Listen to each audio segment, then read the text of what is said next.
And so it begins again. The deliberate obfuscation of the things that I say in order to make trivial points. You don't have to twist my words around. All you have to do is listen to me. I'm pretty clear.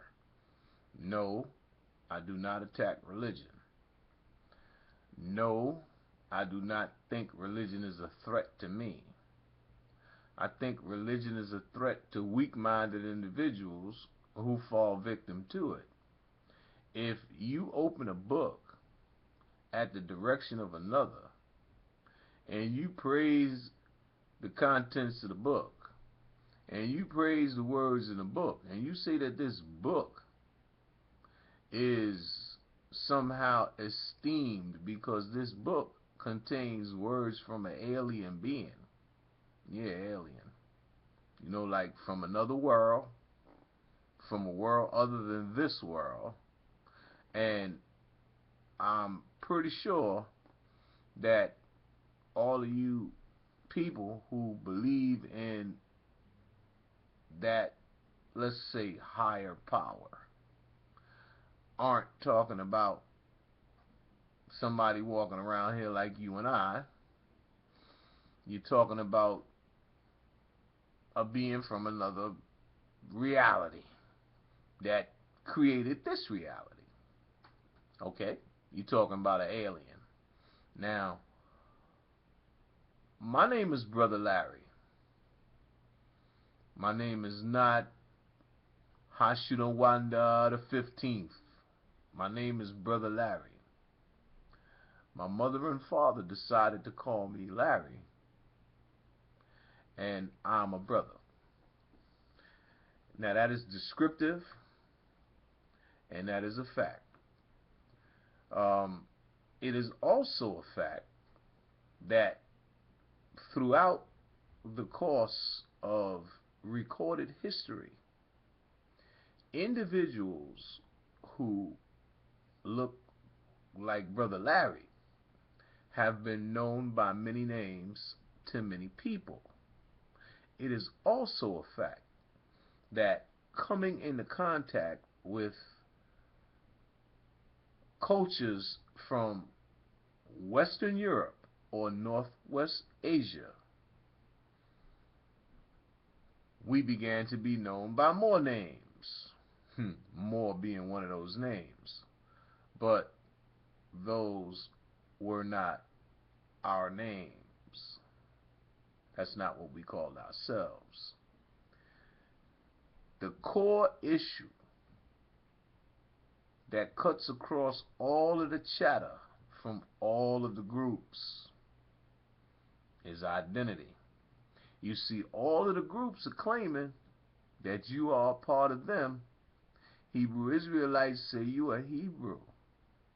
Now, I really need you to understand that they're talking about a belief system. They're not talking about DNA. Now, the Moors would have you believe we're all Moors. I need you to understand that they're not talking about DNA. They're talking about group identity. Now, the fact that they try to link the name to a place lets you know that they're talking about group identity. They're talking about a group of people from a place. You understand? That's not what Brother Larry's talking about. See, Brother Larry knows that groups of people move from place to place. So to say that a group of people was from a particular place is overly simplistic at best. Now,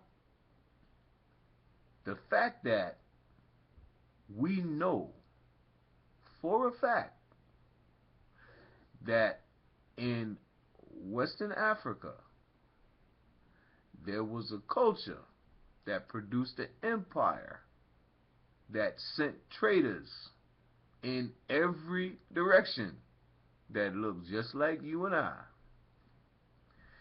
And we know for a fact that these people came into contact with other people. Why?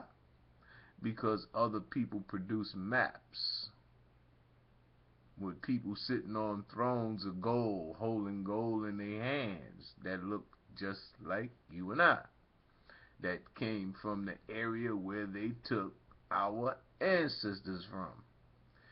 The fact that we know this, and yet and still you skip over this and jump 5,000 years into the past is astonishing.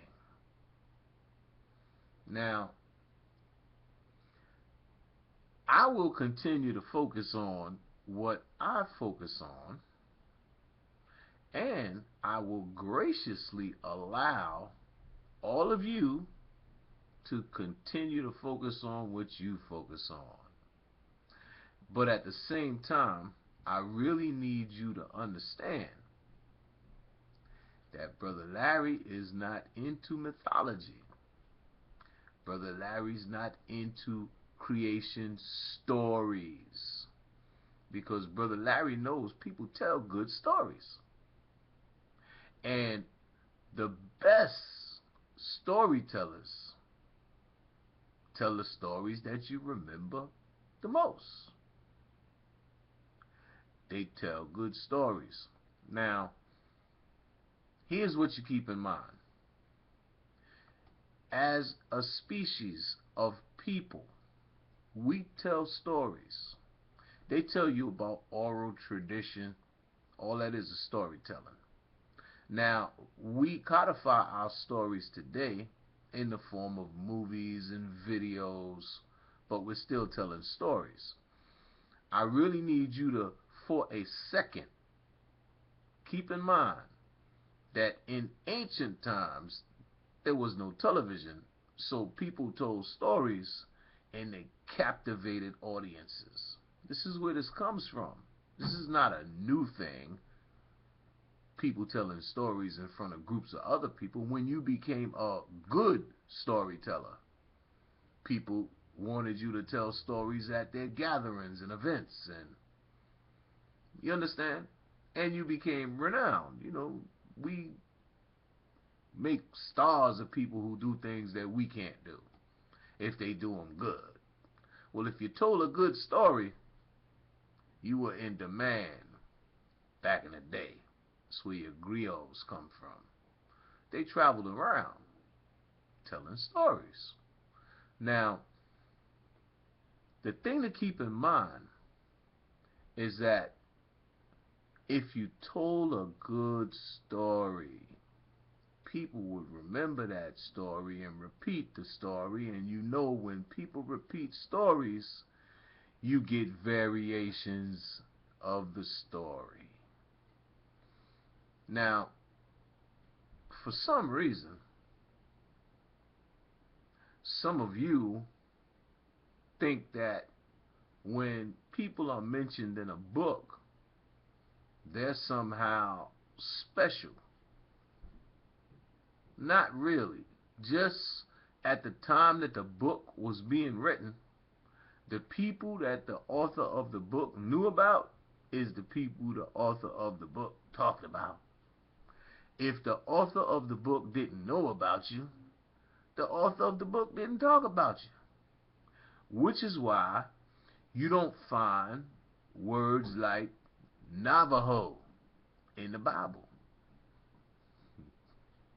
You don't find words like Iroquois in the Bible.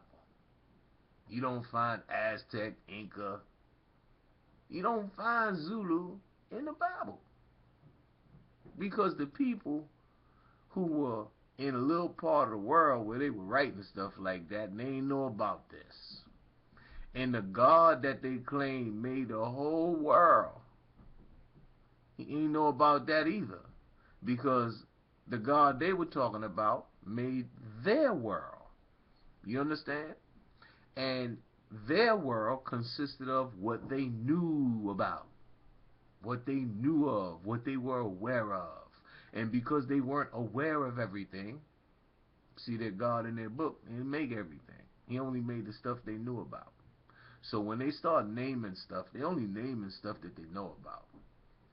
Let's not lose sight of the fact that most of you have never actually read that book that y'all claim y'all believe in. And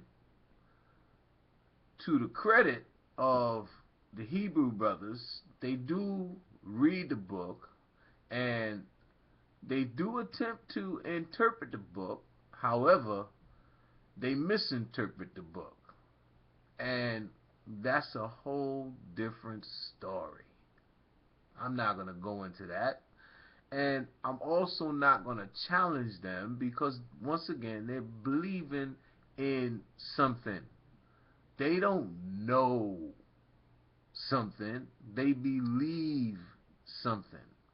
You see, they believe they are the chosen people. And I don't have a problem with that. People believe all kind of crazy shit. You understand? If you go by what people believe, right? You will talk until you blue in the face, because people going to be crazy as shit. And they're going to believe all kind of shit forever. You understand? I mean, the thing that really caught my attention with them, though, is the fact that they talk about filthy and disgusting Africans. Now, that's intriguing. I hear their argument, and no, their argument is not the same one that I'm making. You see? They say that there are Africans. I'm telling you there's no such thing as an African. That's like somebody calling you a name. You understand? What I'm saying is, where they're coming from is they're saying they're different people. See, Brother Larry not tripping. Brother Larry know his ancestors came from West Africa. Brother Larry know his ancestors were Mande people. Brother Larry not tripping about that. Brother Larry saying not African. If you want to call us something, call us Mandingos, Mande. Don't call us African, because that's like nothing. That's generic. Okay? That's where Brother Larry's coming from. Where the Hebrews seem to be coming from is, I'm getting that same twisted logic that you get from European Jews. They think you can be born Jewish and stuff like that. You can't be born Jewish. It's a belief. Judaism is a belief. They have a book with some writing in it, and they believe that the book was inspired by their God. That's what makes them Jews. Don't make them Jews because of no blood ties, and all that's not real. That's just fake. Real fake. Not even fake. That's real fake. That's made up crap. You understand? If you want to understand how it works, you have to really get into the psychology of the Zionist Jews, the ones who took that land, Palestine, in 1948. If you want to get into the psychology of it, how they got Christians thinking that in order for the day of judgment to occur, that the Jews have to return to Zion. You have to peep the psychology that was employed by a small group of people in order to take land and make a country. You understand? You got to peep that political intrigue. You got to peep the espionage. You got to peep the shit that was going on between Britain, the United States, France, and at the same time, the UN. You understand? Because the Palestinians, they were trying to get their land. Well, they still trying to get their land, but at the same time, they went and did a backdoor move. That's why in 1948, when Israel declared itself independent, it got attacked by like 6 or 7 Arab countries. That was a coup. They wasn't ready for that. That was some backdoor maneuvering. United States, Britain, France, and them Jews inside of them countries with that economic power. You understand? They took the country. And they've been virtually at war with them people ever since. But that's a side note. The main focus is psychology. You understand? How do you, if you're a small group of people, how do you fight everybody? Because that's basically what the Jews were doing. We're fighting everybody. So now, how do you fight everybody? If you small in number, how do you fight? Psychology is one way. You see, I look at let's take for instance, the hardcore racist white American, white Southern American, yeah, the cracker. Let's take his good Christian ass, right? Now I look at that good Christian Southern white cracker and I say that he is the dumbest bastard on the planet, because at the same time that he's yelling he hates niggas, Jews, and Catholics, hates Jews, but he worships a Jew. You see, they have him worshiping a Jew. See, that's psychology. That's some powerful shit. And they have that same Southern white cracker ready to go to the war to defend Israel's right to exist. But they hate Jews. You see, that's psychology. Some powerful shit. That's why I be talking about what I talk about. Psychology is some powerful shit. Y'all better get up. Stop playing into somebody else's psychological game, calling yourself the pawn on the board that they moving around. They move your ass from the projects to the penitentiary and back. You understand? You're not moving yourself there. Somebody else is moving you there. It's not your game. Somebody else is profiting from that game.